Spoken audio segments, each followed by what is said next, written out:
Thomas and her mother, Swellen Roberts, Adrian Peeler, a Connecticut drug kingpin who was convicted in the death of an 8-year-old boy and his mother, Leonard Peltier, that's already been referred to, that murdered 2 FBI agents, and even Director Ray, at that time, former Director Ray, said that that shouldn't have happened, and Judge Michael Conahan, who took kickbacks for wrongly sending juveniles for profit detention centers, and Alex Saab, who laundered illicit proceeds for narcotics terrorist Nicholas Madero, and was a key connection between Venezuela and Iran, and 5 family members of his own family. President Biden did that. Senator Cornyn. Welcome, Mr. Patel. Do you believe America is an exceptional nation? It's the greatest nation. Your family went through a lot to get here, They sure did. and your life story is, I think, a great example of people pursuing the American dream. Do you believe a large part of what makes America an exceptional nation is the rule of law? It is one of the fundamental precepts that determines that. And why is that?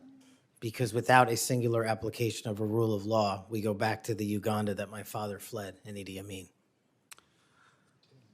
I believe that the 2 most important institutions in America to preserve and protect and enforce the rule of law are the FBI and the Department of Justice. And the sort of politicalization that Senator Graham and others have already talked about during the Crossfire Hurricane investigation or project of James Comey at the FBI, and the abuse of intelligence tools like Title I of Section 702 are a betrayal of American values and adherence to the rule of law. And I think your biggest task is going to be, along with Pam Bondi at the Office of the Attorney General, is to restore the rule of law to the Department of Justice and the FBI. Are you willing to do that? Absolutely, Senator. Without regard to partisan affiliation or politics? Absolutely.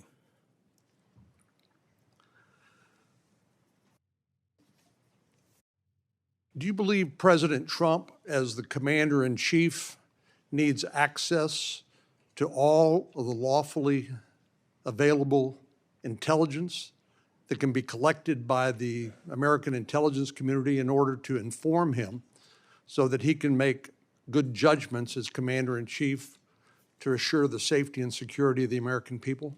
Having been responsible for the collection and predication and promulgation of that intelligence, I firmly believe he and every president must have it.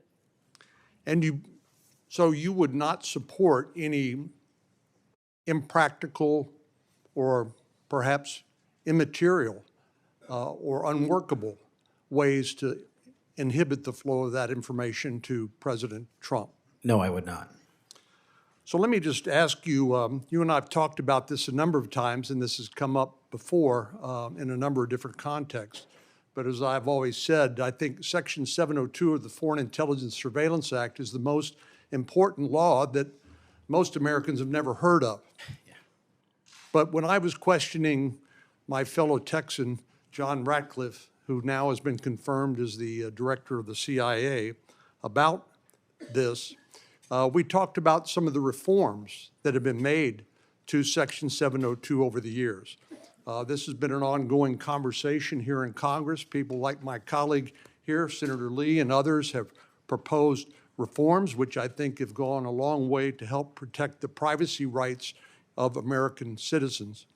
But let me just point out some of the improvements that have been made over the years. This is not the same 702 that was in effect during President Trump's first terms. These are a number of things that we did together on a bipartisan basis to make sure that the balance between the national security interests of the American people and the privacy and constitutional rights of American citizens were protected. Do you agree with that? Yes, Senator, I do. And I think Senator Tillis, with his typical outstanding graphics, has a wonderful handout which lays all of that out. But one of the things that's come up, and we've discussed this, is the idea that in order to query lawfully collected intelligence under Section 702, that somehow if a U.S. person's name is involved, that a warrant would be required. Now, you're a lawyer who's represented defendants as a public defender. You understand that what probable cause is required, what sort of evidence is required to be produced to a judge in order to get a warrant. Do you believe a warrant requirement is a practical and workable or even a necessary element of 702? If I may just give some context on that, Senator. Having a background not only utilizing FISA and 702 as a national security prosecutor, but as a civilian at JSOC and later as an intelligence official and the Deputy Director of National Intelligence, 702 collection formulates over 45% of the presidential daily briefing that you referred to earlier. I actually have heard it's as high as 60%, It but can- anyway, it can- it's a lot. It's a lot. And the issue for me is not with FISA and 702. The issue has been those that have been in government service and abused it in the past. And so we must work with Congress to provide the protections necessary for American citizens.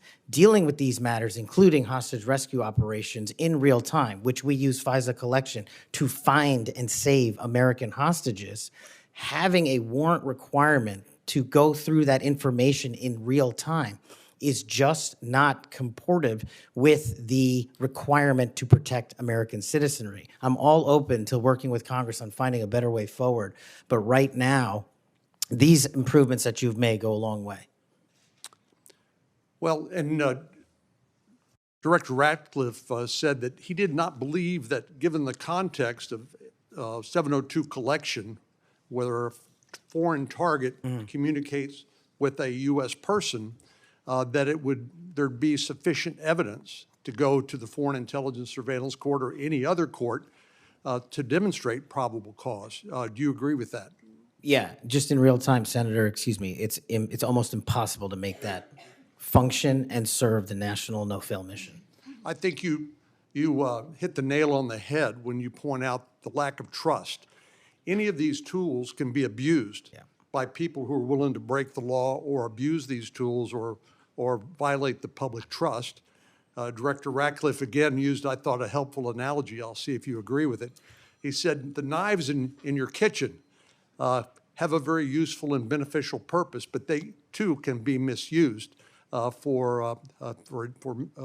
you agree with that? Absolutely, Senator. And similarly, do you agree that tools like Section 702 of the Foreign Intelligence Surveillance Act can be used appropriately to protect national security, but they can also be abused by people who are willing to cross a line they should not cross? They're both true, and that's why we need to work together to make sure Americans have trust again in these surveillance measures that we utilize to protect our country. Thank you. Senator Klobuchar. Thank you very much, Mr. Chairman. Mr. Patel,